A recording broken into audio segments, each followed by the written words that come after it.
Bem-vindos a mais um episódio do podcast O Mundo a Seus Pés, da secção internacional do Expresso. A 48 horas do fim da presidência portuguesa do Conselho da União Europeia, dia 28 de junho, é o dia em que estamos a gravar e vamos tentar fazer um balanço do que foi o último semestre. São convidados desta edição a Susana Fresh, correspondente do Expresso em Bruxelas e que, por inerência desse cargo, e da SIC também, portanto não teve mãos a medir nos últimos meses. Olá, Susana. Olá. O Pedro Ponte Sousa, que é docente na Universidade Portucalense e investigador no IPRI, Universidade Nova. Olá, Pedro. Olá. E também o Paulo Sande, que é especialista em assuntos europeus e também foi já candidato ao Parlamento Europeu. Olá, Paulo. Olá, Pedro, tudo bem? Bem, obrigado. Obrigado pelo convite. Ora, é um gosto ter-vos aqui. Eu sou o Pedro Cordeiro, editor da secção internacional, que irei conduzir esta emissão, cuja edição técnica cabe ao João Luís Amorim. Vamos então tentar perceber o que é que foi importante para os 27 Estados-membros. Sabemos que estes últimos dias da presidência portuguesa foram marcadas com uma controvérsia e com críticas fortes de muitos Estados-membros à aprovação pela Hungria de uma lei que estigmatiza os homossexuais e as outras minorias sexuais, transgénero, mas não, antes de irmos aí, que também lá iremos, eu gostava de começar por perguntar à Susana o que é que fica desta presidência portuguesa. Quais foram os marcos, o que é que de importante se fez para a Europa, para a União Europeia, nestes 6 meses que tiveram início dia 1 de janeiro e que se concluem quarta-feira desta semana, dia 30? Bem, eu penso que várias coisas foram conseguidas. É verdade que desta vez não havia um Tratado de Lisboa para aprovar, portanto não há assim uma grande iniciativa que fica registada, e até porque a Alemanha na presidência anterior já tinha fechado o acordo para o próximo quadro financeiro plurianual, o atual quadro financeiro plurianual, e também para o Fundo de Recuperação, e portanto esse grande feito já ficou concluído com os alemães, mas é certo que Portugal consegue aqui fechar todos os regulamentos que estão ligados ao Fundo de Recuperação e ao quadro financeiro plurianual, portanto, para pôr na prática a legislação, isso obviamente é importante, porque não basta fechar o acordo global, isso foi feito pelos alemães, como eu disse, mas era depois preciso fazer todo esse trabalho técnico de acordo entre o Conselho e o Parlamento, e fica tudo feito, incluindo a reforma da PAC, que muitos duvidaram que fosse possível conseguir até ao final de junho, e eis que na sexta-feira surge finalmente esse acordo entre os 27 governos, que enfim a negociação é feita dos 27, é feita por Portugal e o Parlamento Europeu. Depois eu penso que há também mais alguns pontos a assinalar. Acho que a Lei do Clima foi de facto algo importante, esse acordo também entre o Conselho e o Parlamento Europeu.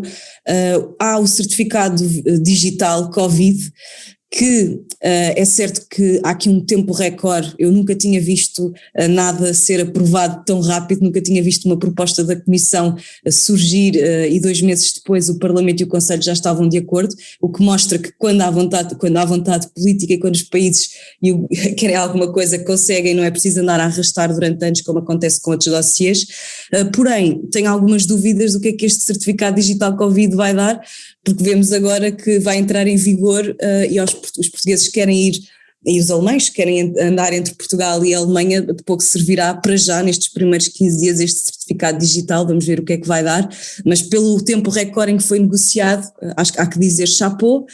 Penso que depois houve outras coisas que foram importantes. Há a Cimeira Social do Porto, que era a estrela da companhia, que António Costa ficou muito satisfeito com esse feito, conseguiu pôr pela primeira vez os 27, não, por acaso não foram os 27 porque a senhora Merkel e os primeiros ministros da Holanda e de Malta não vieram ao Porto, mas os outros vieram, e de certa forma conseguiu-se fazer uma cimeira fora de Bruxelas com jornalistas, há que dizê-lo, porque esse feito aqui em Bruxelas ainda não voltou a acontecer. Nós podemos entrar alguns jornalistas no Conselho Europeu na última reunião, mas foram só alguns e a trabalhar em condições que são inenarráveis. E portanto há coisas que foram conseguidas. Eu penso que é injusto dizer que correu mal, parece-me.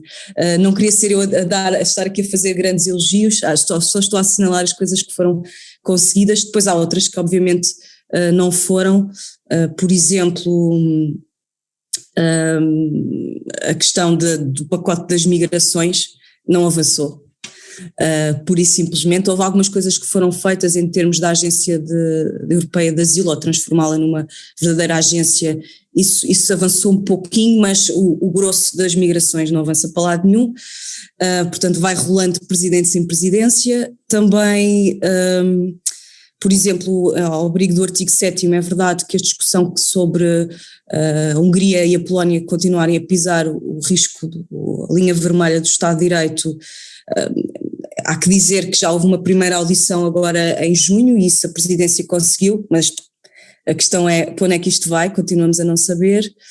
Também a ratificação do acordo do Mercosul era uma prioridade, não está a ir para lado nenhum, ainda que aí também é preciso ser justo, não é só culpa da presidência, a presidência aqui só podia fazer pressão política que não deu resultado.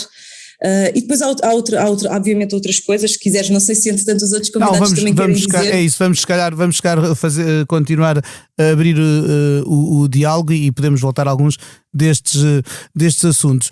Se calhar perguntava aqui ao Pedro, de que forma, eu julgo que mesmo quando começou a pandemia da Covid-19 no final de 2019 e a aterrar na Europa e a afetar a Europa de forma muito dura a partir do início de 2020, eu creio que nessa altura se calhar poucos esperavam que todo o semestre da presidência portuguesa fosse tão marcado ainda por este flagelo como acabou por ser. Não sei se em março de 2020, quando fomos para o primeiro confinamento em Portugal, alguém imaginaria que entraríamos no verão de 2021 ainda a discutir restrições e outras coisas. Até que ponto é que isto condicionou a nossa presidência da União Europeia e de que forma mesmo este certificado, que realmente que a Susana frisava como uma aprovação muito rápida, é algo que também não é isento de polémica e de controvérsia. Há quem acuse este certificado de ser uma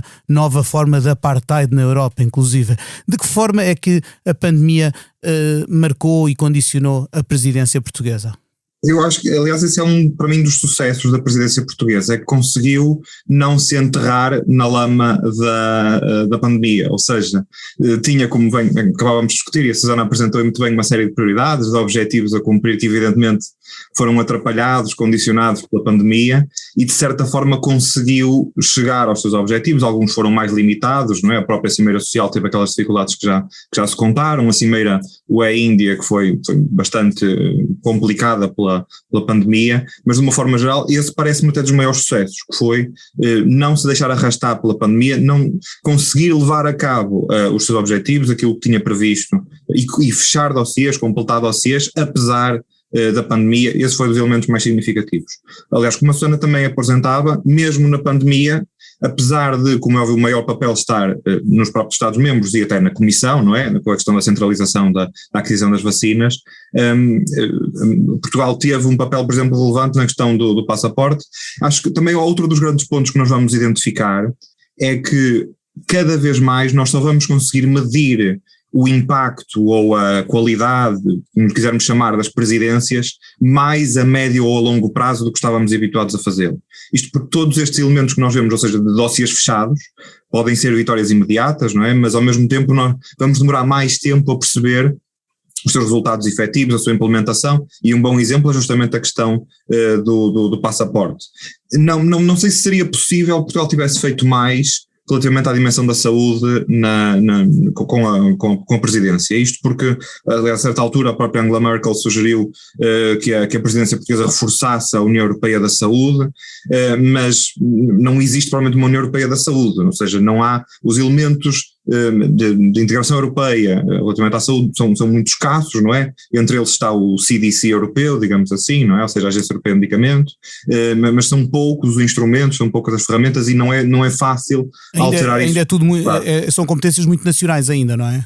Exatamente. E é difícil, ou seria muito difícil no prazo de 6 meses e sem essa preparação, sem essa agenda prévia, conseguir transformar essa dinâmica. Mas de uma forma geral, Portugal conseguiu, ao mesmo tempo que tendo em conta todas estas dificuldades e respondendo a elas de alguma forma, no trabalho das configurações específicas do Conselho, conseguiu ir mantendo a agenda, ir mantendo as prioridades e resgatando a sua agenda e resgatando os seus objetivos, mesmo apesar da pandemia e das dificuldades que ela causou, quer para as reuniões, quer por tudo aquilo que nós identificamos, por exemplo, no caso da Cimeira UE-Índia, não é? com os enormíssimos constrangimentos que teve, quer para a Cimeira Social, quer para vários outros aspectos, ainda assim conseguiu levar a cabo estes objetivos. Paulo, a teu ver, o que é que correu melhor e pior? Correu melhor, enfim, o que correu melhor já aqui foi dito, diria eu. A ideia de que Portugal normalmente preside bem ao Conselho da União Europeia, faz umas presidências que funcionam bem,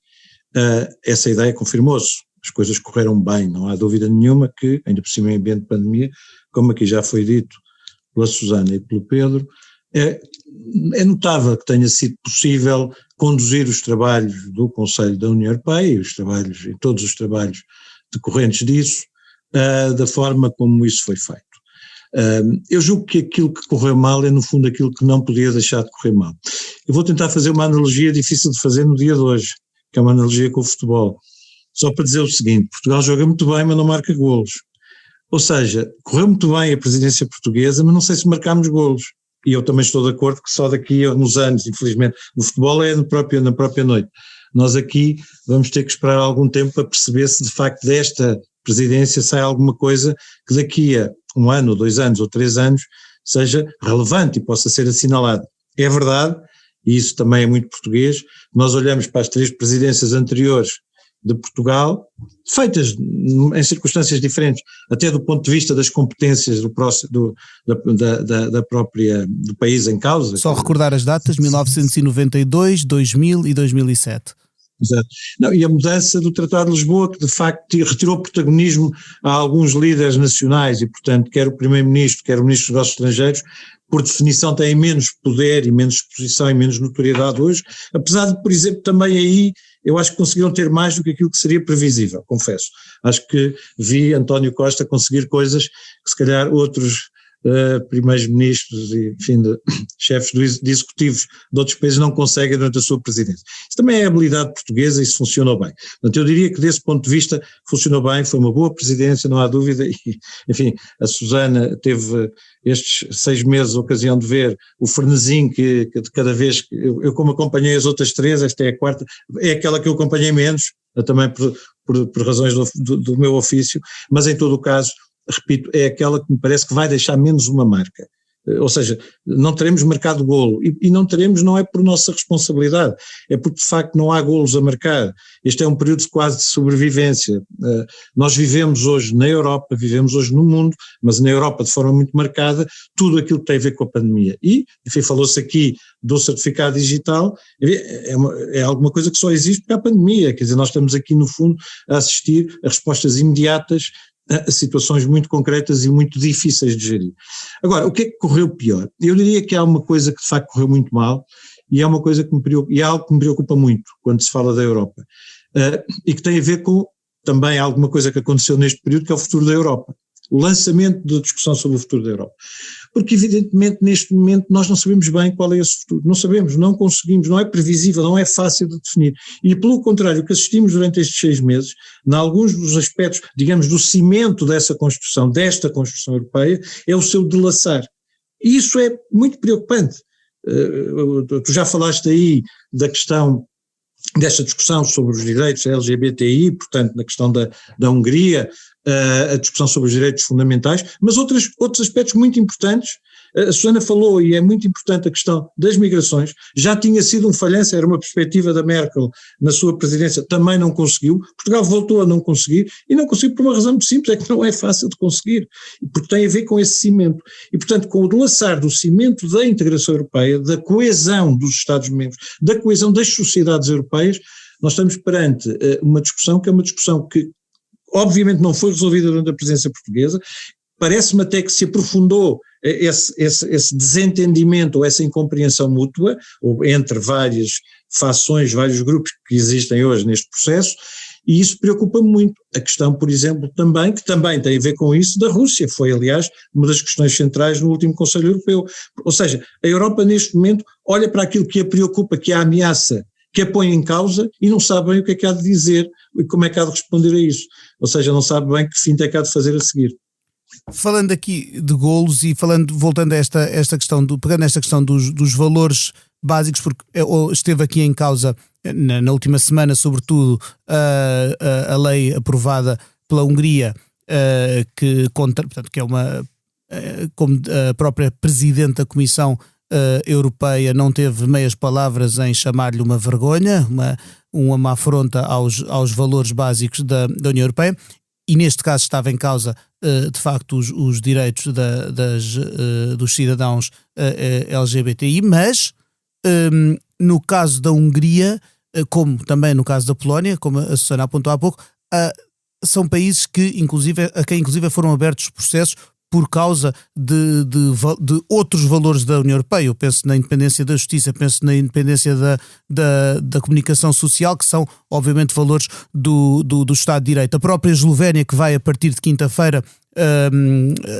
assumir a próxima presidência rotativa do Conselho da União Europeia, é um país cujo governo está acusado, aliás o Expresso esta semana publicou uma reportagem sobre isso, com a Lusa, sobre a violação e no fundo o sufocar da liberdade de imprensa no país, o que é bastante preocupante e um atentado à democracia e à liberdade.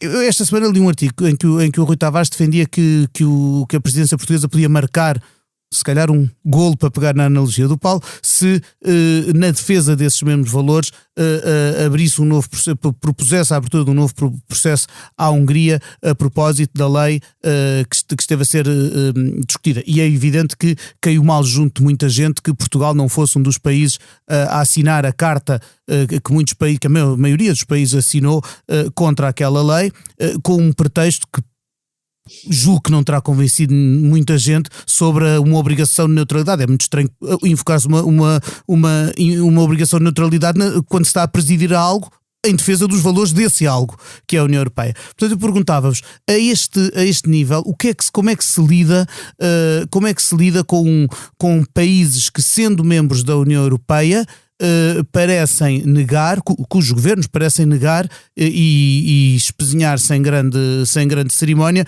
valores dessa mesma União Europeia. E ouvimos esta semana o próprio Primeiro-Ministro dos Países Baixos sugerir ao Sr. Orbán, se não gosta disto, vá-se embora, mas é evidente que temos uma União que ainda está muito traumatizada pela saída do seu primeiro membro pelo seu próprio pé, o Reino Unido, cujo fim de relação foi precisamente na transição de 2020 para 2021. Portanto, perguntava-vos, Susana, o que é que se pode fazer mais em relação a esta coesão ou não dos valores da União Europeia? Ou será que temos que evoluir para uma União Europeia em que aceitamos que há membros que não têm os mesmos valores? Mas aí o que é que sobra da União Europeia? Gostava de lançar o debate sobre este assunto entre todos. Eu vou sempre ao ponto, não é? É vontade política. Portanto, se houver vontade política de pressionar o Sr. Orbán, ou o Sr. Morawiecki, ou agora também o Sr. Janša, o Primeiro-Ministro da Eslovénia, tudo se faz. Só uma questão em relação à neutralidade, porque é verdade que eu já ouvi esta história do honest broker, não é, do mediador justo, muitas vezes. Portanto, todas as presidências fazem esta promessa: seremos um honest broker durante estes 6 meses, e portanto isso está, se formos ao site do Conselho e virmos o que é que devem fazer as presidências, de facto as presidências devem ser honest broker, mas os tratados não dizem absolutamente nada. Não sei, se calhar o Paulo Santo que conhece ainda melhor que eu os tratados, mas eu voltei ao Tratado de Lisboa e andei à procura nos vários pontos onde é que estava a neutralidade e não encontrei nada. Portanto, e também nesta questão eu até consigo perceber que Portugal não quis assinar aquela declaração, porque nesse mesmo dia ia haver o tal debate, as tais primeiras audições sobre o Estado de Direito na Hungria e na Polónia. mas não tinha que consertar nenhuma posição a 27 e, portanto, eu próprio também não consigo compreender muito bem de que é que serviria aqui a neutralidade e, de facto, como dizes, quando está em causa valores europeus, pois se calhar não deve haver neutralidade. Também nunca tinha visto o Sr. Orbán ser tão pressionado pelos restantes líderes como neste Conselho Europeu, se calhar era porque desta vez não havia dinheiro a repartir e como não havia dinheiro a repartir, como aconteceu o ano passado, os governos estavam um bocadinho mais livres para o pressionarem, porque não precisavam do acordo dele a nenhum orçamento comunitário nem a nenhum fundo de recuperação. E isso não deixa de ser interessante, se calhar agora é nas fases em que os líderes menos precisam da Hungria, vão precisar da Hungria para a questão das migrações. Nunca esqueçamos disso, porque a Hungria consegue sempre e a Polónia conseguem sempre arranjar ali uns outros elementos legislativos que podem usar como uma espécie de chantagem, não é? Mas é numa altura em que a União Europeia tem as contas de certa forma fechadas para os próximos 7 anos, que deve pressionar e há que não esquecer que há esta nova regra de que quem não cumpre o Estado de Direito não deve ter acesso ao dinheiro e, portanto, vamos ver o que é que também nesse ponto vai acontecer. E em relação à Eslovénia também um ponto, porque tem graça que nesta reunião do Conselho Europeu, ao que me foi dito, não houve ninguém a apoiar declaradamente Viktor Orbán, mas o senhor Janez Janša, eu ainda não aprendi a pronunciar bem o nome dele, não sei se é Janša, se é Janša, mas vou para a Eslovénia na quarta-feira, espero aprender. Ele foi um dos que disse assim, sem defender o Viktor Orbán, mas disse, olhem, se calhar o melhor era a gente concentrar-se no alargamento e na recuperação económica. Então, em que é que ficamos? Onde é que está a Eslovénia na defesa dos valores europeus? E vai ser muito interessante perceber o que é que a Eslovénia vai fazer nos próximos 6 meses em relação ao próprio procedimento do artigo 7º, que eu devo dizer, enquanto estiver aberto para a Hungria e para a Polónia, ao mesmo tempo, eu tenho muitas dúvidas que isto vá a algum lado. E em relação a esta nova lei, talvez a Comissão o que possa fazer é de facto abrir um procedimento de infração, levar o caso ao Tribunal Europeu de Justiça e obrigar, como já obrigou com a Polónia noutras situações, a reverter as leis, mas talvez os restantes convidados ainda possam falar melhor sobre esta questão. Pedro, que opinião tem, pegando no rap da Susana, sobre esta questão da defesa dos valores básicos da União Europeia, da utilidade ou não destes processos que se abrem a estes países? Eu ainda antes queria só voltar atrás ao ponto da Susana e subscrevendo o que ela disse, talvez trazer assim um bocadinho, mais alguns elementos explicativos para percebermos esta posição, não é? É verdade que a expressão que a Secretária de Estado dos Assuntos Europeus usou, o dever de neutralidade, é uma expressão assim um bocadinho infeliz, ainda que relativamente precisa a essa posição, àquilo que foi eventualmente a posição de Portugal e àquilo que se espera, de certa forma, da presidência. Mas notar algumas coisas. Primeiro, que a declaração foi assinada por metade dos Estados-membros. Metade. A segunda é, e eu sugiro que o façam, identifiquem num mapa aqueles que assinaram a declaração e aqueles que não assinaram a declaração. Isso é muito ilustrativo. Há um elemento muito curioso, que é uma clara divisão leste-oeste, que eu não sei ao certo o que é que querá dizer, mas que me parece relevante para nós conseguirmos compreender um bocadinho justamente aquilo que a Susana acabava de explicar quanto à presidência eslovena, que é aquilo que muito bem identificado foi, bom, concentramos no alargamento, concentramos na recuperação económica.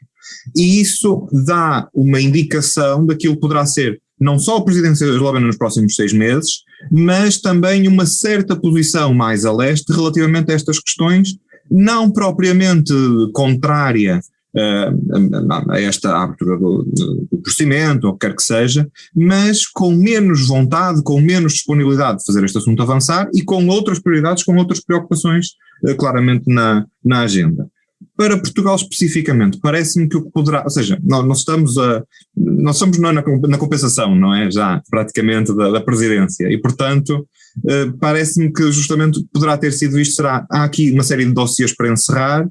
Será mais importante ou será mais interessante para Portugal fechar estes dossiês do que embrenhar-se num assunto pesado, difícil como este, que tem estas duas dimensões, uma que é esta da lei em concreto, que provavelmente estará na espuma dos dias, umas semanas, uns meses, e depois uma questão de fundo central, que é justamente a do procedimento e das consequências, e portanto parece-me que poderá ter sido vista como, bom, A próxima presidência está aí à porta, a próxima presidência terá que tomar uma posição em relação a isto, e aliás a próxima presidência justamente não tomou posição, quer dizer, não assinou a declaração, e isso é indicativo também.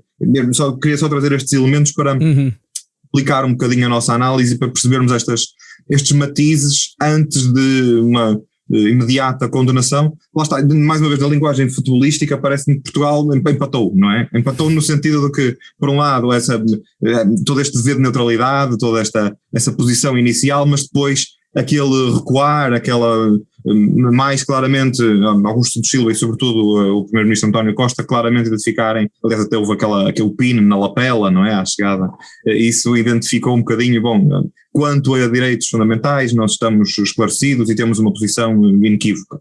Portanto, parece-me que depois dessa posição inicial que é difícil de perceber, mas que corresponde de certa forma a algo que é esperado, ainda que não completamente, como é evidente, pode e deve tomar uma posição, mas apesar de tudo conseguiu, não deveria salvar a face, mas resguardar-se um pouco. E isto é de certa forma, mais uma vez como dizia, relacionando com o que dizia o Paulo há pouco, é um bocadinho demonstrativo do papel que Portugal tem nas presidências, ou seja, justamente a tal ideia do honest broker, ou seja, de salvaguardar a posição de honest broker acima de qualquer outro elemento, não é? Claro, avançando as suas estratégias, os seus objetivos, mas salvaguardando essa posição como sendo a mais-valia da presidência. Aliás, ela tem sido fortemente elogiada nos diferentes países e ainda nas instituições. Paulo, continua a haver um problema, aquele problema da identidade da Europa enquanto bloco, sem a clareza de identidade que têm, por exemplo, outros blocos importantes a nível geopolítico, como seja obviamente os Estados Unidos e a China, e é entre eles dois que me parece que nos próximos anos a Europa vai estar de alguma forma entalada e a ter de lidar. Como é que esse sempre eterno problema, não é? Velha história do Kissinger e de para quem é que eu telefono, como é que nos próximos anos se pode lidar com esse problema, tendo em conta que ainda por cima uma das caras que mais identificamos como alguém que manda na Europa, se é que se pode usar esta expressão, vai sair de cena nos próximos meses, refiro-me obviamente a Angela Merkel. Como é que é? Quem é que vai ser o rosto e a voz da Europa? Que rosto e voz vai ter a Europa daqui para a frente? Oh Pedro, isso vai ser o meu terceiro ponto. Os dois primeiros são muito rápidos. O primeiro é, eu acho que a presidência portuguesa, enfim, os atores da presidência portuguesa, enfim, desde o primeiro-ministro, ministro dos Estrangeiros, enfim, muita gente, a própria secretária de Estado, foram surpreendidos nos últimos dias, eu diria nas últimas semanas, com uma série de acontecimentos que vieram de alguma forma perturbar aquilo que era uma espécie de, enfim, wrap-up, conclusão, fecho da presidência em glória, etc., porque de facto não estavam à espera disso, isso já foi aqui falado. Bom, obviamente essa questão foi uma das que perturbou esses atores, das que criou de facto aqui uma espécie de, enfim, imagem menos positiva ou preocupação com essa imagem no fim da presidência. Foi também a questão, obviamente, da pandemia, a questão, enfim, os ralhetes de Angela Merkel, já que se falou dela. Portanto, tudo isso causou aqui alguma perturbação nestes últimos dias.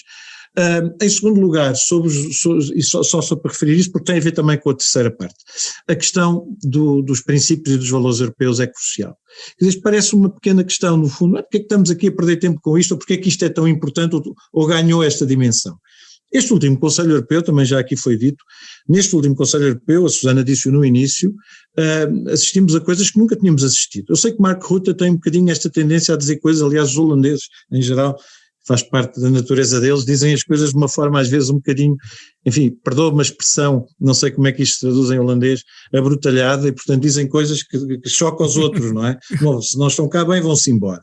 Mas isso também é simbólico dessa questão da identidade.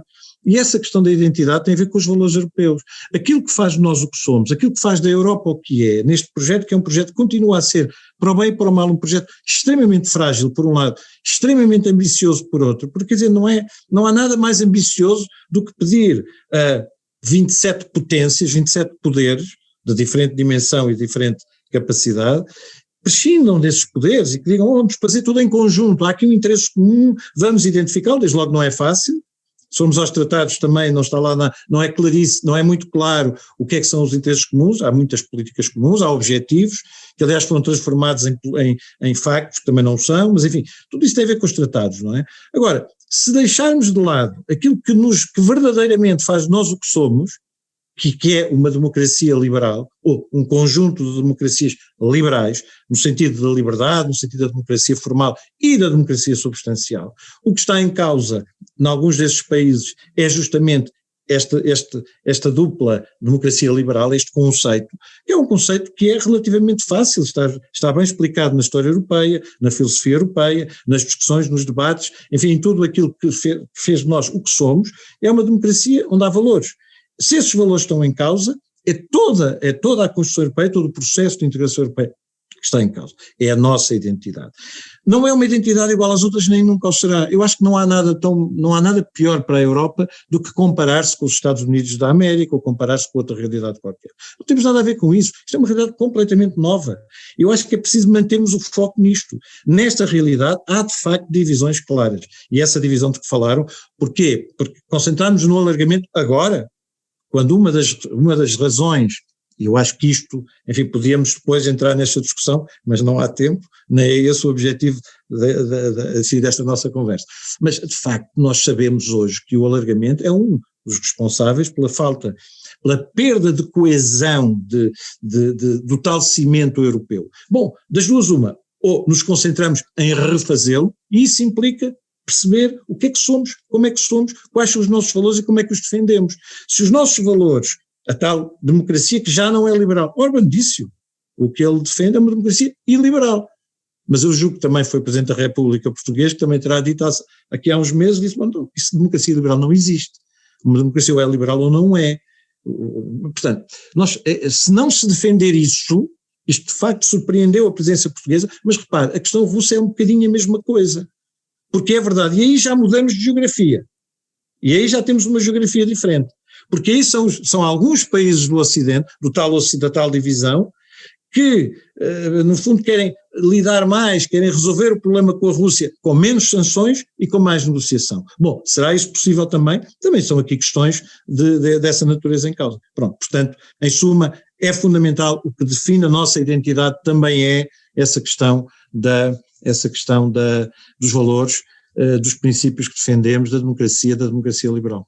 Eu só deixar uma nota quanto a esta questão do alargamento, porque ela é especialmente relevante, é um objetivo, parece central para a presidência eslovena, ou seja, sobretudo para os Balcãs Ocidentais, avançar o processo de alargamento, e portanto talvez fosse um tema interessante para uma próxima edição do podcast. Acho uma ótima ideia. Ainda ontem o governo da Hungria fez ontem publicar em jornais espanhóis um anúncio de página inteira a defender a adesão da Sérvia imediatamente à União Europeia. Enfim. Os turcos estão nisso há muitos anos. Eles bem querem. Mas eu acho que o presidente Macron, o senhor Macron não vai deixar, pelo menos enquanto ele for presidente francês, eu penso que o alargamento terá sempre um pequeno travão. Não é só Susana, eu acho que vai haver vários travões, vai haver muita gente oposta. E com isto o nosso tempo está a terminar, o debate é animado e por isso mesmo escoa-se a ampulheta sem darmos por ela, e é tempo de fazer aquela última pergunta obrigatória para quem passa aqui pelo mundo a seus pés. Começo pela Susana. Se pudesses neste momento viajar para qualquer parte do mundo sem restrições nenhumas, nem sequer vírus, para onde é que ias e porquê? Olha, ia para a Eslovénia e vou, na verdade. Terei que fazer, obviamente, o teste de PCR, porque ainda não tenho a vacinação completa, e portanto, iria e vou de boa vontade, porque de facto tenho muita curiosidade para perceber que país é este, que governo é este, quem são estas pessoas que vão liderar a Europa nos próximos 6 meses. Se não fosse para a Eslovénia, olha, ia para Portugal. E eras cá bem-vinda, obrigado, Susana. Ora bem, Paulo, para onde é que ias e porquê? Para Moçambique. Porque foi um país onde eu vivi, foi um país com o qual eu trabalhei, é um país que sofre muito, é um país maravilhoso, é dos mais bonitos daqueles que eu conheço, não direi do mundo que não conheço todos, mas dos que eu conheço. Tenho saudades e porque se eu pudesse ir para Moçambique, contribuir de alguma forma para ajudar a resolver o problema que é horrível que existe hoje no norte, no Cabo Delgado, naquela região toda, também lindíssima, eu gostava de ir. E, portanto, é uma resposta entre o romântico e o pragmático e, ao mesmo tempo, com algum ideal à mistura. Acho que nós, e falamos muito da Europa, mas a África diz-nos ainda muito e vai-nos continuar a dizer sobre tudo aqueles povos. E, portanto, iria a Moçambique. Muito bem, obrigado, Paulo. Ora bem, finalmente, Pedro, para onde é que iria e porquê? É uma boa pergunta. Eu iria para Bruxelas. Gostava muito de perceber o funcionamento das instituições neste contexto de pandemia, o que é que tem estado a acontecer. Já percebemos, aliás, já foi mencionado aqui no podcast hoje, as dificuldades que se têm colocado ao trabalho dos jornalistas, pela Susana apresentou-nos isso bem, mas eu gostaria especialmente de perceber esse trabalho, e nem que fosse para congratular os diplomatas portugueses, os técnicos portugueses, que muitos têm trabalhado com esta presença portuguesa da União, do Conselho da União Europeia. Portanto, seria para onde eu viajaria, sem dúvida. Muito bem, e com a resposta do Pedro encerramos esta edição do Mundo a Seus Pés.